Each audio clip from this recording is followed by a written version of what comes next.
This week, we are going to continue on with looking at the Red Sea. So just a quick recap before we get into the video.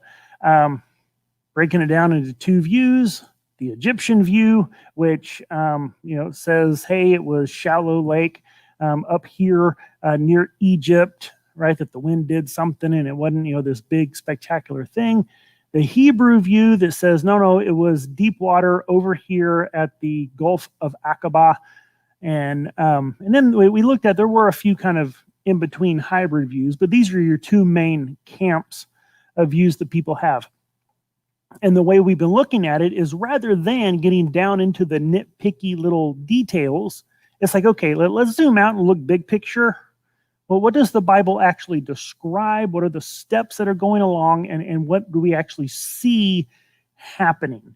And then what does the evidence better line up with? And so there's these kind of 6 points, 6 kind of key events that the documentary laid out. And we are on the second to last one, which is really the last one, because we already know where the destination was, is Mount Sinai and Midian.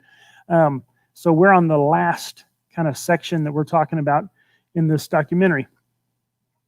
Excuse me. How deep is the Gulf of Aqaba? I think I'll actually get into that a little bit in this one. And I know in some places we're talking like 3,000, 4,000 feet, down. And so, but however, right there at that beach, there happens to be a shallower flat area. They'll get into it in the video. All right. Just a reminder that what we looked at last week is that the Egyptian view claiming it was in one of the lakes, the shallow, they were actually showing how wind, if it's blowing the right way in the right place, can actually cause the water to withdraw from that area. And so they think that maybe it was something of that sort that happened. So any comments or questions about stuff we've already covered before we get into the video?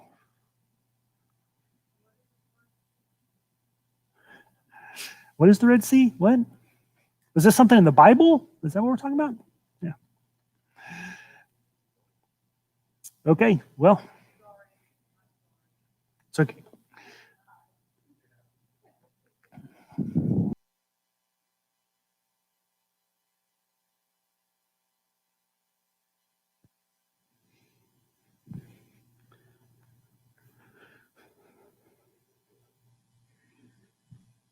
Just a reminder that if anyone is watching this after the fact, that video will have been edited out.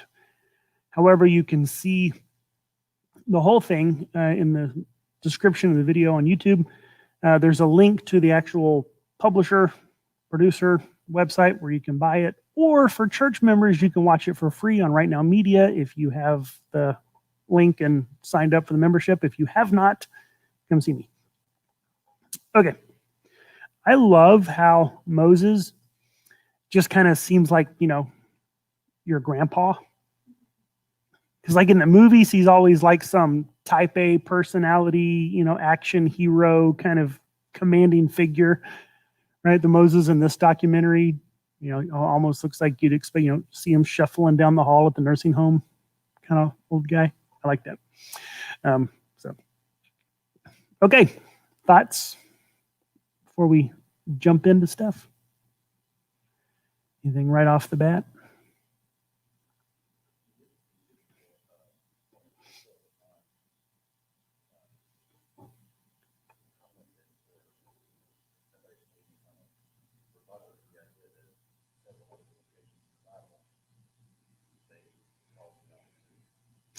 Yeah, there was one guy who made a comment that there's several different bodies of water that are called Yam Suf, which to me that just says, well then, okay, why are you so obsessed with it needing to be that one? But I haven't been able to find that. It seems like, as was mentioned there, and as we'll see here in a minute, that's, Yam Suf refers to Aqaba, right? So according to the Egyptian view, the definition of Yam Suf, right? Yam means sea, and Suf means, according to them, right, reeds.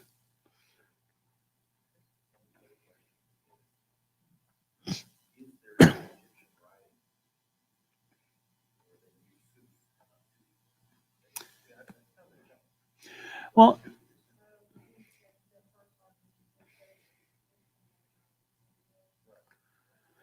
right, and I think the issue is that one, we're dealing with writings, that are thousands of years old, and a lot of time they're dealing with copies of writings, and we are in Hebrew, and we're reading words that were kind of learned or borrowed from the Egyptians. And so there's not really a direct, because a lot of times what they're doing is they're seeing like really close similarities. And they're going, oh, okay, these words, we got this word from that, that it's close enough, they're making that connection. Trying to think of what some examples would be. Because English is a mishmash of other languages. And there's words that we have in English that bear resemblance to other words in other languages. But that doesn't necessarily mean we got them from that language. Sometimes maybe we did, sometimes we didn't.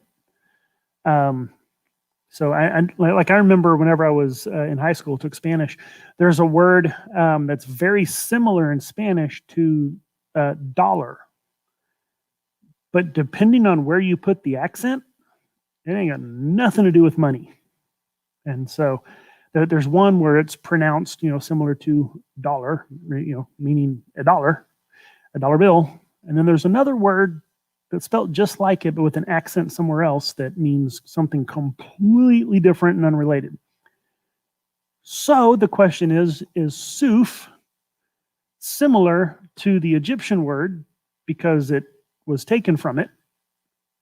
Or is it just happen to be similar and mean something completely different?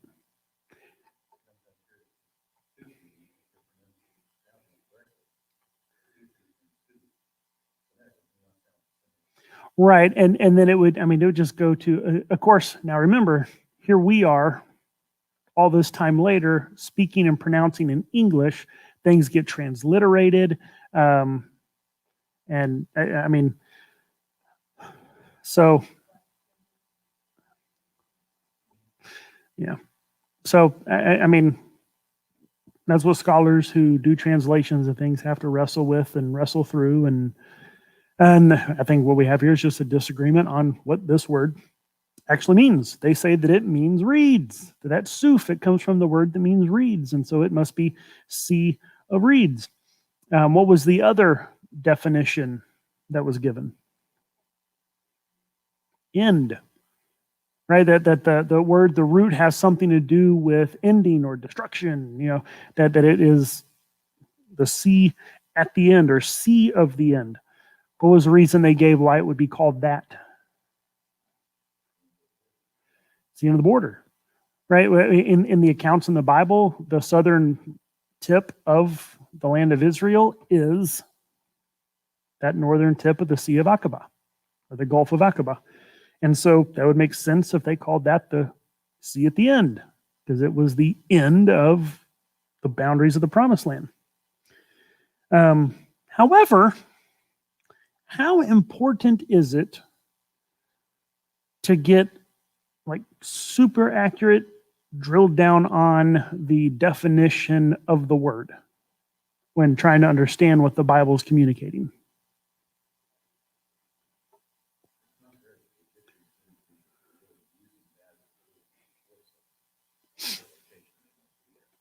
Right.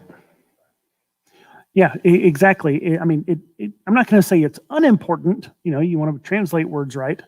However, just because you can nail down a translation, you still have to look at the context of what's going on to figure out what is being talked about, right? There's other clues that tell you what something means. And so, I think this kind of gets into like the idea of where Paul's talking about don't get bogged down in quarrelsome arguments. I'm not going to sit here and argue with someone over the correct translation of Suf. Rather, hey, let's take a look at what the Bible is actually describing and the events and what best fits. Like that one guy said, I don't care what you call it. This body of water is what they're talking about, regardless of what name you want to give it. One thing that's interesting, that the people who hold to the Egyptian view, right? You have these really smart, learned, highly educated men, these historians, Egyptologists. What can be, I guess, a disadvantage of being just like really in the academic field, academic discipline environment? What's that? You miss God?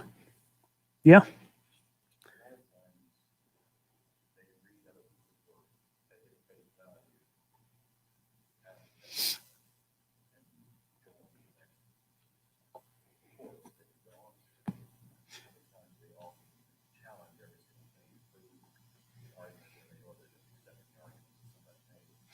Right.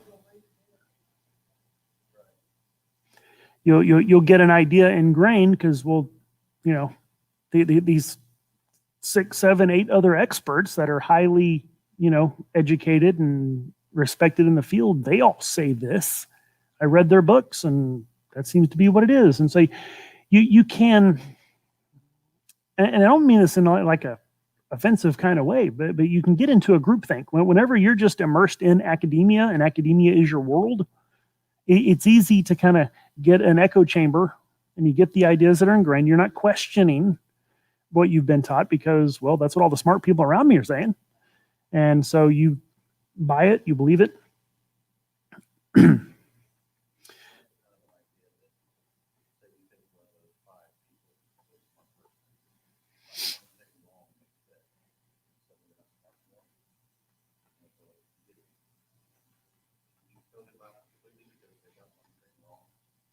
Yeah, nobody's perfect. We're all fallible, right? We all say wrong things. We all think and believe some wrong things, right? Please don't ever just believe something because I said it. I do my best to try to lead y'all, what the truth is and show you why it's true, whatever. Please don't just believe it just because I said it. But it's easy to see how in an academic setting you could fall into that. So in the search for this crossing, talking about the definition of Suf, right? That it's not as big a factor. Rather, the important thing is to know what the Bible describes, what the Bible says about that body of water. And as I said, I love what that one guy said. He's like, I don't care what you call it. You can call it the Reed Sea, you can call it the Red Sea, you can call it the Blue Sea. But this body of water is what the Bible describes when it says Yam Suf, regardless of how you want to translate it. And some of the examples that we gave was the one that just kind of, it's one of those things that was like, once you see, you're like, well, that decides it. Was it King Solomon built a fleet of ships in a port on the Yam Suf? Well, he didn't build a fleet of ships for shallow lakes over by Egypt. He actually gives the name of the town, and we know where that town is. It's on the Gulf of Aqaba. And there's several other places there on the screen. There's a list of different places in the Bible where it uses the word Yam Suf, and it is blatantly, clearly referring to the Gulf of Aqaba. So,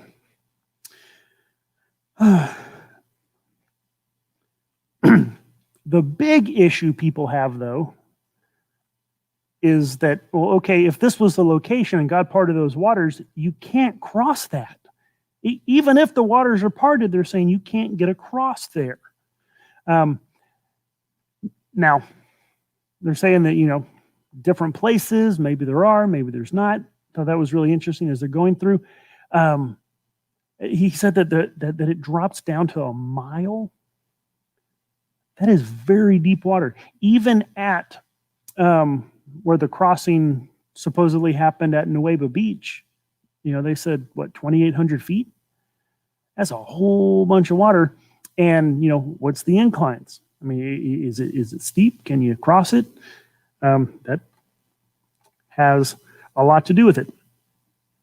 So, what did you think about the issue of the slopes? Did it look like the slopes were maybe too much, or?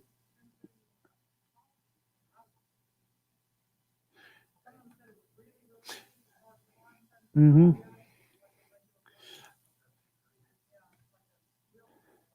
Yeah, that's one thing that was interesting is you had experts looking at the exact same spot saying completely different things. So, um,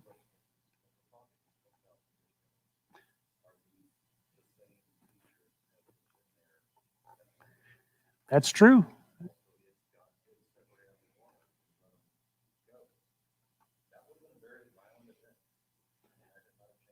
Mm-hmm. And again, 3,000 years ago, what did it look like? But also, while he was parting the water, maybe smoothed some land. I mean, it's God. He could. um, so, yeah.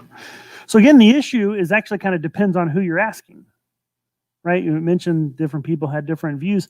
I really liked this chart that the guy had. It seems to be a little more in depth. Seems to have a little more, of detail, I guess there. Whenever you're comparing the two likely places, the Nueva Beach, that's just a nice little gentle slope down, gentle slope up.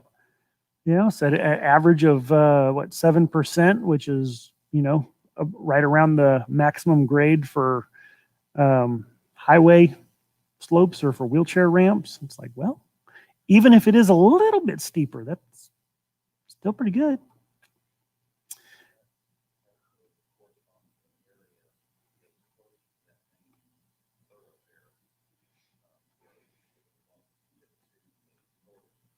Right. I mean, that's where the highway was, and they just made a turn off the highway. So yeah, yeah.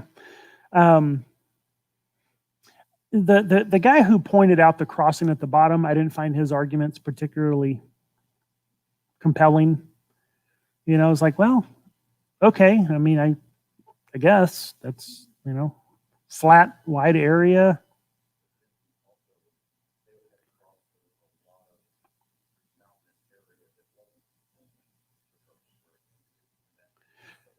No, the southern tip is actually, if you look at the map, it's a wide, just flat area all the way down, and then at the bottom, kind of after it makes that turn at the bottom, then that bam, dead end in mountains. But I also kind of wonder if Moses would have known that. I mean, he was educated, and I don't know. Plus, it seems kind of weird that if you're going to Sinai over in Midian, that you're going south. That doesn't make any sense. So, what's interesting is, that one guy was saying, there's this little spot at at the beginning where the little dip, but it's passable. I find it really interesting that his drawing is just kind of a la la la la la line. I don't know, the other guy, he seemed to have a more in-depth, detailed, topographical breakdown, not just a line you drew on a chart. So that seems like it'd be a pretty big deal trying to get through that. Plus, I also think that I just think Nueva Beach it just fits with everything else.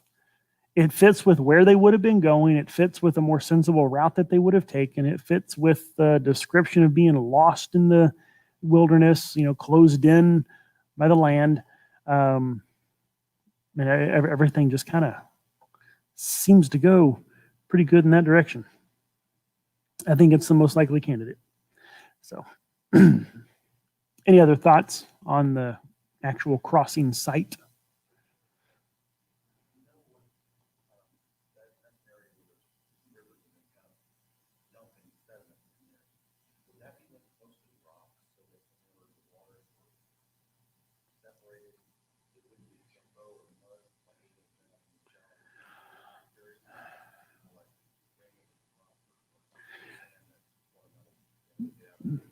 So what the bottom would have been like that they would have been walking on?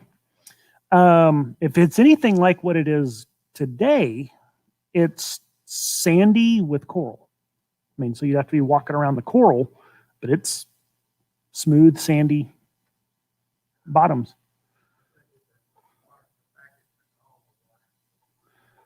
Mm-hmm.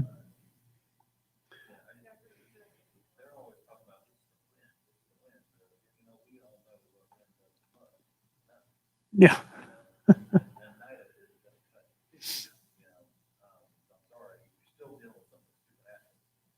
Yeah, because he'd actually have to be taking the water from the sediment. Yeah. Okay. So, what about miracles? I thought it was really interesting that last bit where they're talking about miracles. Do you think that spectacular miracles necessarily break the laws or violate the laws of nature?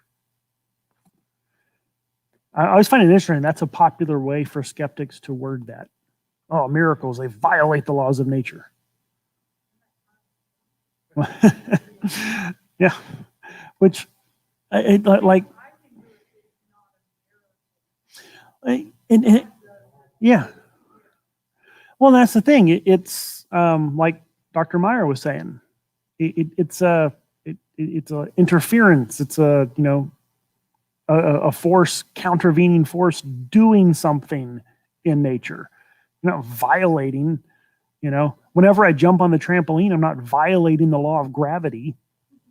I'm just going up.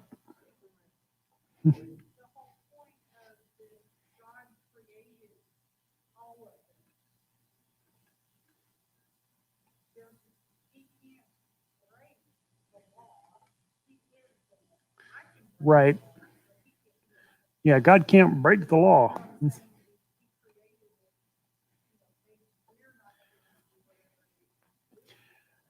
Well, that's one thing I always find interesting is this, like, people kind of forget sovereign creator. He's got different rules.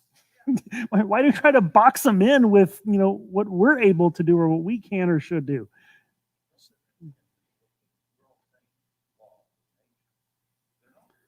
Yeah. Yeah.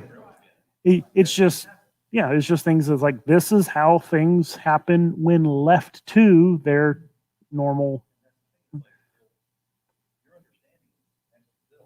Yeah.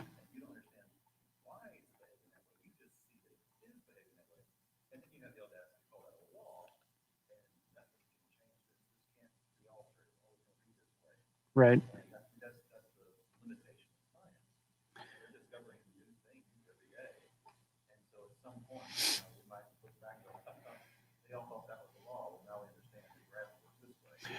Right. I mean, and that's one thing whenever skeptics, atheists, naturalists kind of have this science. And it's like, you realize that all it takes is for us to discover one little thing to just turn everything on its head. Einstein basically took Newtonian physics and went, yeah, something else. And I mean, and so Isaac Newton, who's pretty much considered one of the smartest people to ever walk the planet, did pretty darn good with what he had. But there's a whole other level of things he didn't have a clue about. And the things we're discovering that have to do with quantum mechanics and things that have, all it's going to take is one discovery to turn it all on its head. So why are we just so, if science doesn't show it, science can change tomorrow.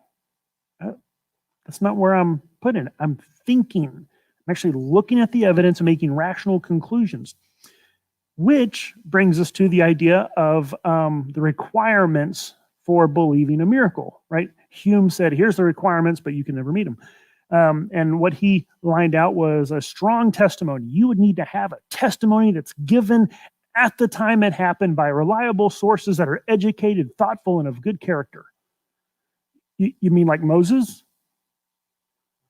I mean, that's Moses. I mean, Moses wrote it shortly after the events. He was there. He watched it happen. He's a reliable source. He's educated, thoughtful, and of good character.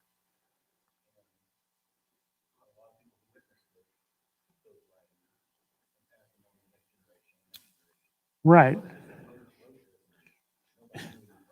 Yeah. And yeah, the same people who walked between the water went, yeah, that's right. I was, and passed it on. Absolutely. So we have strong, detailed, verifiable testimony, right? And the details keep getting verified. Right? You realize there is no historical or archaeological find that has ever disproven the Bible. They only ever keep proving it. And the times whenever people have thought, aha, that disproves the Bible, then they find something else and go, oops, wait, no, I was wrong. Like whenever they said, the Bible talks about the Hittites, there was never oops, okay, we found the Hittite Empire. We know where their capital city was. They say there was never any, dynasty in Israel, under a king named David. Then they find writings in other nations referring to the house of David in Israel. Just all kinds of stuff. What's really funny is with Jericho. Okay, so they've discovered that, all within the same layer, so it all happened at the same time, you have where the walls fell outward, making a ramp up into the city. The city was clearly burned. There's a layer of ash, and they find the food stores untouched. So, city burned, everyone killed, food wasn't taken, walls fell down outwards. But they say that cannot be evidence for the Bible because they date it to a different time. Oh, well, see, the Jericho in the Bible, it would have happened here, and this evidence we have, it happened here. Or maybe some timeline is off, but the evidence fits. So, all right. I liked the idea, and I would love to get into more. Maybe we'll have to take a look at that guy he was talking to, Craig Keener, has a 2-volume, and they're not little volumes, they're big volumes, 2-volume book on miracles. And they're of varying different, levels of verifiable, some of them from just, just reports, almost like hearsay, others, in medical journal kind of, attested miracles. And so miracles happen. People say, miracles, that's just you silly religious people. No, there are things that happen that have not, well, we can't explain it, so therefore God, but there is no natural explanation. This does not happen naturally, right? So we know those happen. All right. A little over, but just real quick, I want to ask this. What do you say to someone who doesn't believe that this event in the Bible is possible?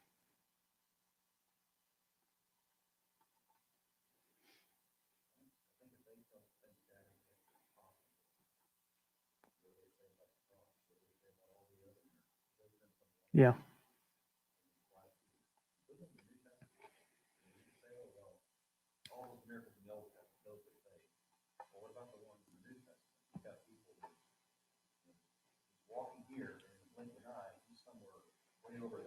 Right?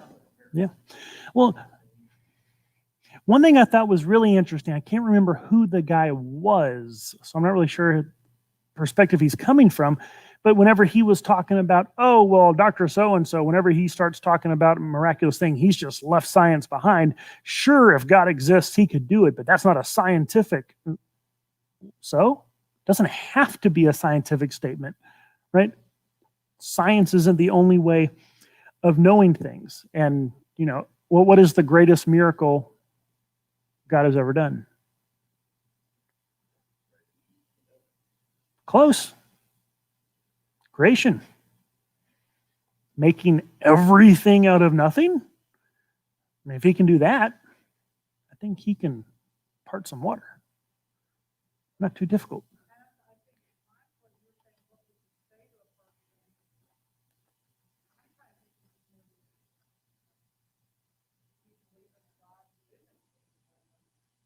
Yeah.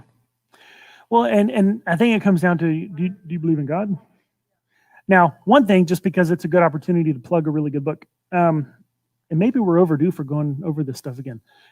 Tactics by Greg Kokel, right? A game plan for sharing or for defending, I forget exactly how the subtitle goes, where he lays out how to kind of have conversations where, not manipulatively, but where you just kind of put the ball back in the other person's court that they have to explain, and and so we'll end just real quick. Does anybody remember the three questions? Where's Jake? He would have remembered. Right, the three questions. Right, whenever someone makes a claim, well, that didn't happen. Okay, or God couldn't do that, or it had to have been, whatever. First question: what do you mean by that? You just get clarifying what exactly is it you're trying to say? Because often we throw things out in general, broad, kind of vague statements. Get them to be specific about what it is that they are claiming. And then you ask, how did you come to that conclusion? Right? I don't think that event happened. Why not? Why do you not? Why don't? Well, there's no evidence. Well, hold on a second. Because we got evidence, right? Ask them to show you, to defend their point, their claim, and how they got to it. And then, if you're able, just kind of ask, well, okay, see what you're saying there. Have you considered? And then put in, your own point, evidence, argument for them to chew on. And so that's kind of the main general idea behind the first part of that. But I would definitely suggest reading that book. Maybe we need to go back through the series again. That was fun. So, okay. Last call. Comments, questions?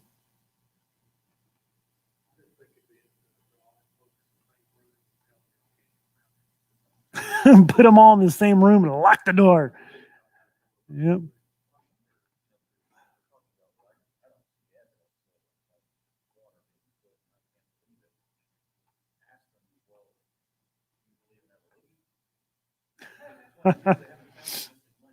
Yeah.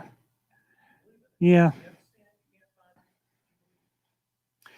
I really like to frustrate skeptics whenever I say,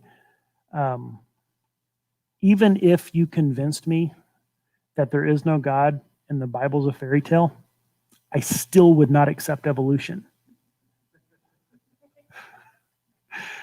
I just couldn't.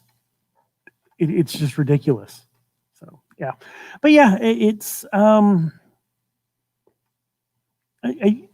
don't know. People get locked into a way of thinking, and like that one guy was saying, he goes, "It's in there. The wind did it.